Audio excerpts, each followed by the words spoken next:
esteja convosco. Proclamação do Evangelho de Jesus Cristo segundo Mateus. Glória a vós, Senhor. Naquele tempo, Jesus deixou as multidões e foi para casa. Seus discípulos aproximaram-se dele e disseram: Explica-nos a parábola do joio. Jesus respondeu: Aquele que semeia boa semente é o Filho do Homem. O campo é o mundo. A boa semente são os que pertencem ao reino. O joio são os que pertencem ao maligno. O inimigo que semeou o joio é o diabo. A colheita é o fim dos tempos. Os ceifadores são os anjos. Como o joio é recolhido e queimado ao fogo, assim também acontecerá no fim dos tempos.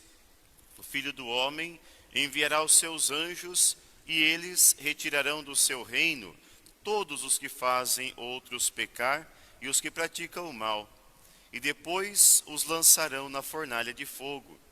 Ali haverá choro e ranger de dentes. Então os justos brilharão como o sol no reino de seu Pai. Quem tem ouvidos, ouça. Palavra da salvação. Glória a vós, Senhor. Podemos nos sentar um instantezinho, caríssimos. Mais uma vez sejamos bem-vindos a essa celebração. É bem-vindo você que reza conosco de casa ou do seu trabalho. Deixe nos comentários a sua intenção e compartilhe esta Santa Missa. Ontem nós falávamos, caríssimos, na reflexão, que o ser humano é capaz de Deus. Por ser capaz de Deus, o próprio Senhor vem ao nosso encontro e revela o seu projeto salvífico, fala de si mesmo e desse modo nos aponta o caminho para encontrarmos a eternidade. E a resposta do homem a Deus que se revela é a fé. É o nosso modo de responder àquilo que Deus nos fala, àquilo que Deus nos mostra. E aquele que vivencia a fé, realiza o seu encontro com Jesus, deve dar o passo do discipulado, tornar-se um aluno na escola do Evangelho. E este discipulado se dá ao longo de toda a nossa vida, desde o começo até o término da nossa existência. Nós, pouco a pouco, dia a dia, vamos aprendendo as lições que o Senhor tem a nos ensinar. Hoje ele nos apresenta novamente a explicação da parábola do joio e do trigo. Enquanto discípulos fiéis na escola de Jesus, somos chamados a ser trigo. Quanto mais distantes estamos dessa escola, mais nós vamos nos assemelhando ao joio. É curioso que a parábola do joio e do trigo, ela enfatiza muito a atitude dos trabalhadores, que quando constatam o joio, querem retirar o joio do meio do trigo, para que essa plantação não se torne uma quiçaça, um matagal, e eles querem tirar o joio. O dono da plantação fala: não, deixa que joio e trigo cresça junto, e no dia da colheita, então, nós vamos separar. O joio a gente amarra em feixes e queima, e o trigo nós colocamos no celeiro. É interessante que podemos ver o joio de duas formas. O primeiro modo de ver o joio é ver o joio como a própria maldade, o mal em si mesmo.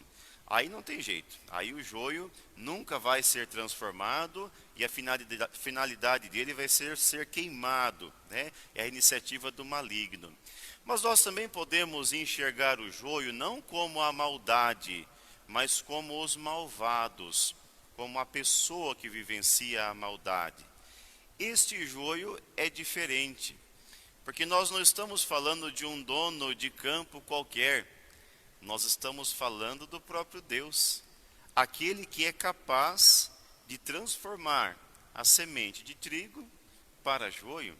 E é por isso que o Senhor nos orienta a não retirarmos o joio, porque a história da igreja, e essa história de 2000 anos, é feita de joio que se converteu em trigo.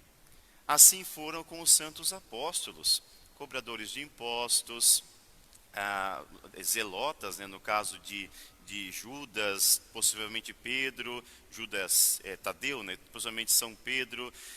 Assim foi na vida de São Paulo, por exemplo, de perseguidor de cristãos, portanto joio, tornou-se o grande apóstolo da fé. Olhemos para o grande número de santos da história da igreja, nós vamos ver uma porção de joio, que a partir do encontro com Cristo, tornaram-se trigo e produziram muito fruto. Um Santo Agostinho que era maniqueu, contrário aos cristãos, um pagão de primeira estirpe, e tornou-se também um grande bispo e um dos maiores padres da igreja. Um Francisco de Assis, que de jovem, rico, soldado, tornou-se o poverello de Assis, e grande modelo de santidade e de vivência da pobreza evangélica. E a exemplo deles conosco não é diferente. O nosso coração, que por vezes se assemelha a joio, mas que em contato com a graça divina tem a capacidade de converter-se no bom trigo que Deus deseja. Que nós tenhamos esta sutileza, caríssimos, de ver o que é joio no nosso coração e pedirmos a graça de Deus para que esse coração se transforme, produza bons frutos e seja capaz de contribuir para com a evangelização neste campo que é o mundo, semeado pelo Senhor e que precisa ser conduzido para os celeiros eternos na vida que nos espera após esta existência. Louvado seja nosso Senhor Jesus Cristo, para sempre seja louvado.